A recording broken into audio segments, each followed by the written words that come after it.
সহ আরো অধিক পরিমাণে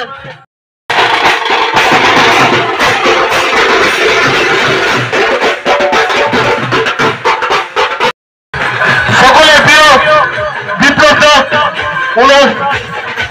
প্রতীক আগামী 19 এপ্রিল করতে হলে ভোট দিয়ে আমাদেরকে সহযোগিতা করবেন, আশীর্বাদ করবেন, যাতে আমরা আপনার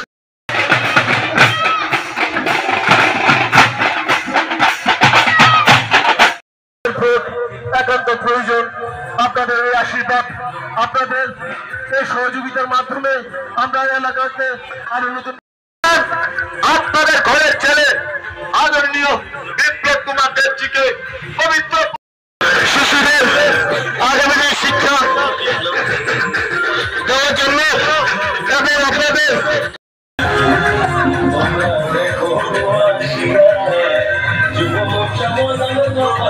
বিজয় দেওয়ার জন্য আমরা অঙ্গীকারবদ্ধ থাকবো, আমরা প্রতিশ্রুতিবদ্ধ থাকবো। এই এলাকার সার্বিক এবং পরিশ্রুত পানীয় জল পাওয়ার জন্য, এই এলাকার সার্বিক উন্নয়নের জন্য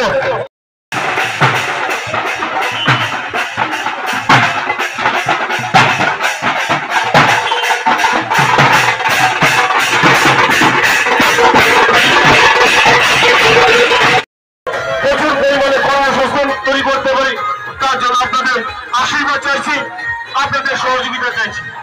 আপনাদের আশীর্বাদ এবং সহযোগিতাকে আমরা সফল হয়ে এই এলাকার উন্নয়নে আমরা ঝাঁপিয়ে পড়ব।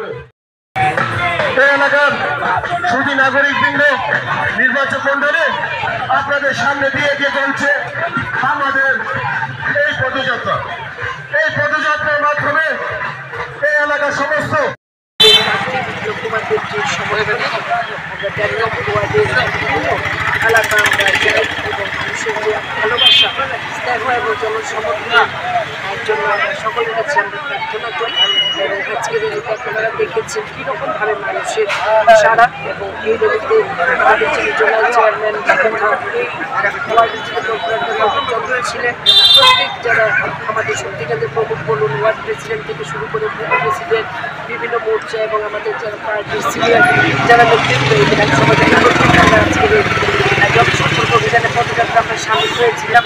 মানে আমি কি বলবো, আপনারা দেখতে পাচ্ছেন যে প্রতিদিন কোথাও না কোথাও পদযাত্রা চলছে, স্ট্রিট কর্নার চলছে, আমাদের প্রার্থী বারবার আসছেন, আমাদের মুখ্যমন্ত্রী এসেছেন এবং মানুষের ভীষণভাবে মানে অনেক বেশি, আমি সত্য বলবো যে আমি যে সারাটা দেখতে পাচ্ছি, মানে আমার মনে বিধানসভা নির্বাচন থেকেও আমি মানে অনেক বেশি আমি পাচ্ছি, কারণ মানুষ উপলব্ধি করে নিয়েছে। ছয়াঘাটতলার মানুষ দেশের পর আরও অনেক বেশি উপলব্ধি করেছে যে তাদের সঙ্গে কীভাবে বারবার একটা প্রতারণার ছলনা তারা করেছে, কংগ্রেস মিলিতভাবে করেছেন।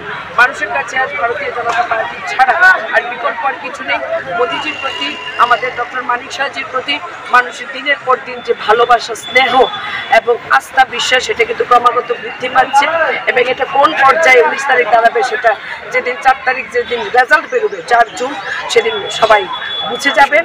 এবং ইসবার নিশ্চিতভাবে 400 পার, এবং আমাদের প্রার্থী যেটা বলেন 1 লাখের নিচে কম ভোট, এবং বিরোধী যিনি দাঁড়িয়েছেন 1 লাখ নয়, আমি তো বলবো 50,000-এর নিচে কম পাই কিনা সেটাও আমার এখন মনে হচ্ছে।